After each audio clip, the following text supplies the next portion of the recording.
Hello everyone, మనము ఈ ఫోటోలో కనిపిస్తున్న వ్యక్తి జేఎన్ చౌదరి. ఈ జేఎన్ చౌదరి 13 నెలల పాటు పాలించాడు. ఇతని యొక్క పాలనా కాలంని చూద్దాం.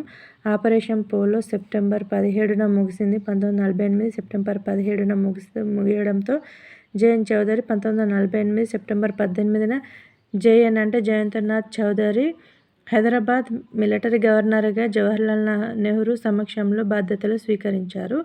ఈ మిలిటరీ గవర్నర్ యొక్క కార్యనిర్వాహక మండలి ఎప్పటి నుండి స్టార్ట్ అయిందంటే 1948 సెప్టెంబర్ 24న ఏర్పడి 1949 డిసెంబర్ 31 వరకు పనిచేసింది. కానీ రాజ్యాధినేతగా పరిపాలన మొత్తం his excellent highness Nizam Mir Osman Ali Khan పేరు మీదుగానే జరిగేది. మిలిటరీ గవర్నర్ కార్యనిర్వాహక మండలి military governor JN Chaudhuri, chief civil administration DS Bakhle, additional chief civil administration DR Pradhan. చూడండి, జేఎన్ చౌదరి గురించి ఇంకా కొంచెం నేర్చుకుందాము. జేఎన్ చౌదరి 2వ ప్రపంచ యుద్ధంలో కూడా పాల్గొన్నాడు మరియు 1965లో పాకిస్తాన్తో జరిగిన యుద్ధంలో కూడా పాల్గొన్నాడు. ఇది కూడా ప్రీవియస్ బిట్. జేఎన్ చౌదరి ప్రధాన సైనికాధికారి హోదాలో పాల్గొన్నాడు. జేఎన్ చౌదరి బెంగాల్లోని హరిపురాలో జన్మించాడు. ఇతనిది ఏ రాష్ట్రం అని అడిగాడు ఇంతకుముందు ప్రీవియస్ బిట్. బెంగాల్లోని హరిపురాలో జన్మించాడు. నెక్స్ట్, జేఎన్ చౌదరి ఒక ఫర్మానాను జారీ చేశాడు. ఈ ఫర్మానా జారీ చేసిన డేట్ గుర్తుపెట్టుకోండి.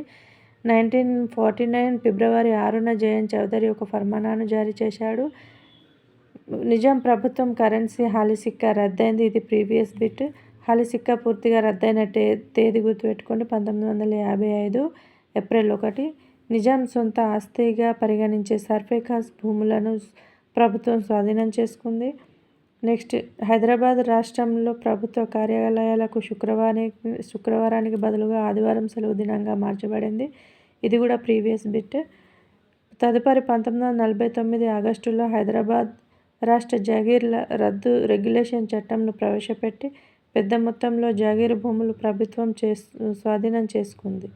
ఇది కూడా ఇంపార్టెంట్. నెక్స్ట్, కమ్యూనిస్టులు ముస్లింలపై దాడులు. 1948 సెప్టెంబర్ 17న ఆపరేషన్ పోలో సమయంలో భారత సైన్యం తదనంతర జేఎన్ చౌదరి ప్రభుత్వం కమ్యూనిస్టులు ముస్లిం ప్రజలపై విచక్షణ రహితమైన దాడులు చేశారు.